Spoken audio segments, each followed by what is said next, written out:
Hello everybody, welcome back to the channel. My name is Repeat Ron, and today we're going to be doing another Killing Floor 2 list. This is going over all of the Berserker weapons, because Berserker got the new Piranha Pistols. So we're going to be ranking all of these. For the most part, most of their weapons didn't change, with the exception of the Hemoclobber changing. We'll talk about that too once we get to it. For our starting equipment, we have the 9mm pistol. 9mm pistol you get with everybody, and it's nothing spectacular on Berserker. It is a little bit more useful on Berserker than on other classes, simply because you do have a ranged weapon then, which your starting weapon is not. You just have the Krovel, which is a melee weapon. And it's okay. You can do decent damage with it. It does well against bloats, does well against armored enemies that may be a little bit more difficult to kill with something like the Krovel. Now, you can one-shot both of those even on 6-man Hell on Earth if you are running the right setup with the Krovel. But 9mm is a bit of a safer option. So it's still going to go into D tier, but it's okay. Lawnmower Blade is definitely going to pretty much the bottom of D tier, because it's a worse melee weapon than all of your other melee weapons that you get access to, and you are the melee class. So there shouldn't really be a reason why you're using the knife unless you're going with a full ranged Berserker build, and you're only using it to block or parry single attacks, or you're doing some sort of challenge just using the knife. Then we have the EMP grenades, which the EMP grenades are pretty useful. I'd put them up into B tier.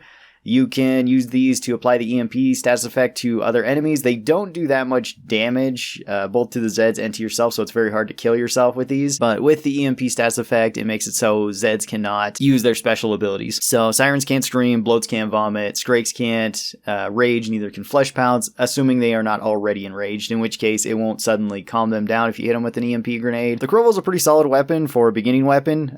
It works well, you don't have to buy ammo for it, it hits hard enough, but it doesn't really scale well with upgrades, and I rarely keep it after the first round. It's just not really worth having a lot of the time, I would say, and there are better melee weapons for it. So I'm going to put this one at the high end of D tier. It's still pretty good if you need to use it as a weapon, and it's not bad if you find it laying around on the ground. You're not going to keep it for upgrades, because its upgrades just don't scale as well as other weapons do. The Katana is a fast attacking weapon. It can do pretty decent damage per second. Its heavy attack is kind of lacking, so it's not one of the better weapons with Berserker, because ever since Berserker's been nerfed with its melee, it usually wants to focus on heavy hits. You can still use the Katana, it's still good enough, I would say, and it does scale okay with upgrades, but on all honesty, it's not usually something I go for over the Krovel either. I would put this one into D tier. And then we also have the Road Redeemer here, which the Road Redeemer has the exact same stats and almost the same attack pattern as the Katana. It does have the same light and heavy attacks, I believe, or at least the same light attacks. And it does do the same damage as well as it scales the same, but this does blunt damage, which is a little bit better than the Katana, but not by much, so it's also into D tier. The Fire Axe is kind of more of an upgrade to the Krovel in a way, because it does do higher heavy hits than the Krovel does, even though its light attacks are pretty bad, I would say. I only really use the Fire Axe for its heavy hits. It does have additional stun chance, but that doesn't really matter when most of the time you're going to take something's head off with just one swing, especially if you're running Smash with the axe. And the axe still doesn't scale all that great with upgrades compared to the other weapons that you have available. So I'd probably put this one into C tier. It is a little bit of a step above the other tier 2 melee weapons that we've talked about, but it's still not fantastic, and I'm not even sure if I would say that it's necessarily better than the Krovel, because I usually don't buy it. I just keep the Krovel until I can get what I want. So, even though I put it lower than the Krovel, I think it does have more use as a weapon than the Krovel does. Then we move on to the Piranha Pistols, which the Piranha Pistols are pretty cool. They do high damage. You can ricochet the saw blades similar to the Eviscerator. You can go pick up your saw blades afterwards. You can block and parry with these, which is really nice for a melee weapon, or for a ranged weapon that also counts as a melee weapon. Its bash attack does decent damage. It was kind of nerfed from when it was originally out on the first beta, but not by a significant amount. It's still really strong, and it's a pretty solid all-around weapon for Berserker. I would put this one up into A tier. You can't really go wrong with it, especially since its upgrades don't increase its weight by a massive amount like a lot of dual-wielding weapons do. The nail gun's a pretty solid weapon too. It does high damage, it's very cost-effective. With its alternative fire, you can fire one nail out at a time, which is pretty good for killing small Zeds. It also holds a lot of bullets if you're doing it that way, so not at all an issue if you're just spraying at small enemies. And its shotgun mode is pretty devastating at close range. It also scales really well with upgrades. So the nail gun, I would put up into the high end of B tier, probably like in between B and A tier. It's really good. I don't think it's as solid as the Piranha Pistols for the Berserker, mostly because the Piranha Pistols can now block and parry, whereas you can't do that with the nail gun. But the nail gun does have more burst damage than the Piranha Pistols do, I believe, but maybe less sustained damage, I guess, technically, depending on how long the match goes and how many ammo supplies you can find. Frostfang is a really, really good weapon on Berserker. It's a melee weapon that's also a ranged weapon that also has a status effect of freezing enemies, and if you do freeze them, the axe will do bonus damage to them. That's all around really good. It shoots pretty quick. Its regular melee attack, its bash is actually quite good too. Its block and parry is good. Everything about this weapon is really good, and I'd put this one up into S tier. It's probably one of Berserker's best weapons. Now we've got the Hemoclobber, which the Hemoclobber was nerfed pretty heavily in this last patch, to where it does not heal nearly as much as it used to. So it's not as good of a weapon on Berserker, but that's not really the main thing that made it a great weapon on Berserker anyway.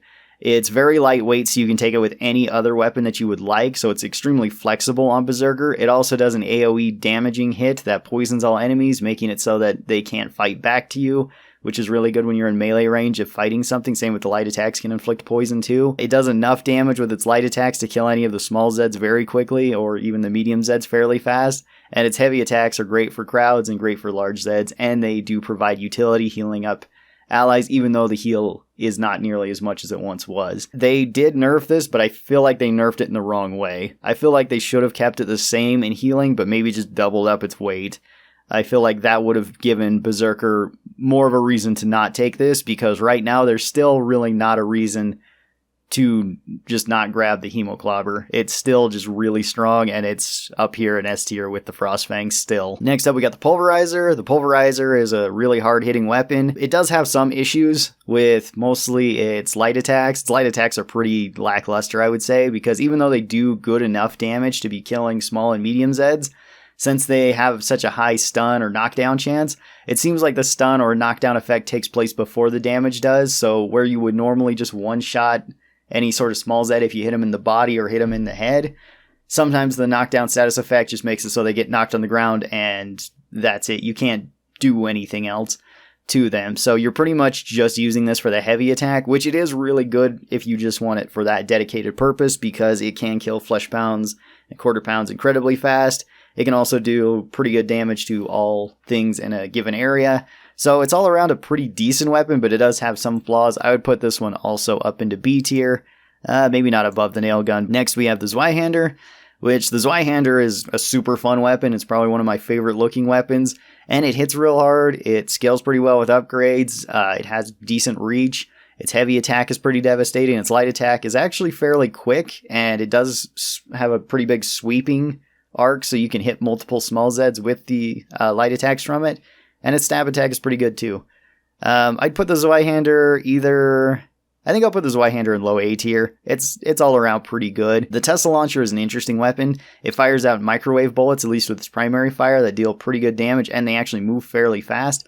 So you don't have to worry about leading your shot all that much with them. And its secondary fire fires out EMP grenades, which gives the team extra value. All around a pretty decent weapon and a pretty safe weapon. I'd probably put this one into B tier as well. It's another weapon that's maybe like B or A tier. It works pretty well against everything, I would say. Bone Crusher is a pretty good weapon overall. It's your best defensive weapon because it has the highest block and parry reduction on it out of any of your weapons. At least I think it has the highest parry reduction out of any of your weapons on it. And you can actually block and parry more stuff than you would think with this weapon. It can block and parry things like the Patriarch's minigun, which is a bit odd. You can also parry, I believe, Hansa's gunfire too, which is a little bit of a weird thing. And you can parry and block the tentacles from both the Matriarch and the Patriarch with this one, which I don't think you can necessarily do with all weapons that can block and parry. Maybe you can, and maybe I'm just forgetting that. But this one can block and parry more stuff than you would think, and it has a much higher damage reduction on its blocks. It also has the highest bash attack, at least percentage-wise, out of all of your weapons. So smashing stuff with the shield is pretty effective. The mace is pretty good for knocking enemies down. It does suffer kind of from the same effect that the Pulverizer does, where light attacks and sometimes heavy attacks will knock down enemies instead of killing them, which is a bit annoying, but it doesn't seem to do it as often as the Pulverizer. Plus, this has a wider range of different attacks that you can do like the heavy attacks, light attacks, and bash attacks. Plus, this is one of the few weapons that can make good use of both Smash and Massacre with Berserker, so you can go with whichever style you like more, or just keep switching it. I would put this one on the high end of A tier. Probably not quite S tier because its weight is a little bit awkward. Static Strikers can be pretty good weapons too. I personally don't really care for these all that much because they have kind of a weird hit pattern to go into the block or parry. They do okay when you're blocking and parrying, but they seem to have a delay where you have to follow through with your attacks before you can block and parry, so you can't just melee cancel like you can with so many of your other weapons. That's a bit annoying. Its heavy attack does do the EMP damage to enemies, so you have a very high chance of knocking them down as well as applying the EMP stats effect, so they can't use their special abilities, which is pretty nice.